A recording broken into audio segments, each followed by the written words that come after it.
34 বছর বয়সী আলাউদ্দিন বাবু ক্যারিয়ারের শেষ বেলা এসে জ্বলে উঠবেন বিষয়টা ছিল অপ্রত্যাশিত।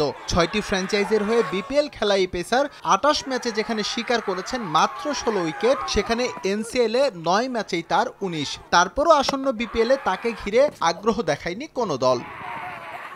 এনসিএল টি-20-র শীর্ষ 5 উইকেট শিকারীর তালিকায় 2-এ চট্টগ্রামের আহমেদ শরীফ। 21 বছর বয়সী এই পেসার 8 ম্যাচে নিয়েছেন 17 উইকেট। অনূর্ধ্ব 19 বিশ্বকাপ জেতা বাঁহাতি অর্থোডক্স রাকিবুল হাসান 15 উইকেট শিকার করে আছেন 3 নম্বরে। মিস্ট্রি স্পিনার আলিস আল ইসলামও দিয়েছেন আস্থার প্রতিদান। তিনি শিকার করেছেন 14 উইকেট। শীর্ষ 5-এর সবার শেষে আবু হায়দার রনি। এনসিএলে ব্যাট হাতে চমক দেখিয়েছেন ঢাকা মেট্রোর নাইম শেখ। 32-এর কাছাকাছি গড়ে তার উইলো থেকে এসেছে 316 রান। যদিও স্ট্রাইক রেট ছিল না টি-20 সুলভ, সেই তুলনায় এশিয়া কাপ জয়ী অলরাউন্ডার জিশান আলম নজর কেড়েছেন। 7 ম্যাচে করেছেন 281 রান, আছে একটি 100 রানের ইনিংস। তার চেয়েও বড় বিষয় গড় এবং স্ট্রাইক রেট দুটোতেই দুর্দান্ত ছিলেন জিশান।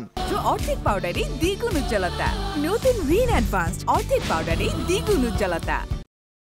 তালিকার 3 নম্বরে থাকা নুরুল হাসান সোহানের গড় বেশ সমৃদ্ধ হলেও স্ট্রাইক রেটে মার খেয়েছেন তিনি, কারণ ঘরোয়া ক্রিকেটে 126 স্ট্রাইক রেট গড়পড়তাই। তার চাইতে রাজশাহীর ব্যাটার হাবিবুর রহমান সোহান বোলারদের বেশ শাসন করে খেলেছেন এনসিএল। তার স্ট্রাইক রেট ছিল 160-এর উপর। শীর্ষ 5-এর শেষ ব্যাটার সদ্যই অনূর্ধ্ব 19 এশিয়া কাপ জেতা অধিনায়ক আজিজুল হাকিম তামিম। মাঝারি মানের স্ট্রাইক রেটে তিনি ব্যাট করলেও তার মতো তরুণদের উঠে আসা বেশ ইতিবাচক। মোটামুটি পুরো টুর্নামেন্ট ধরে ভালো স্ট্রাইক রেটে ব্যাট করেছেন, সেই বিবেচনায় নিলে সবার উপরে থাকবেন হাবিবুর রহমান সোহান। 7 ইনিংসে তার স্ট্রাইক রেটের গড় 160-এর উপরে। তেমনি বল হাতে ইকোনমি রেট বিবেচনা করা হলে এগিয়ে রাখতে হবে আলিস আল ইসলামকে। 10 ইনিংস বল করেও তিনি ইকোনমি রেট ধরে রাখতে পেরেছেন 5-এর কাছাকাছি। এস এম ইকবাল, সময় সংবাদ।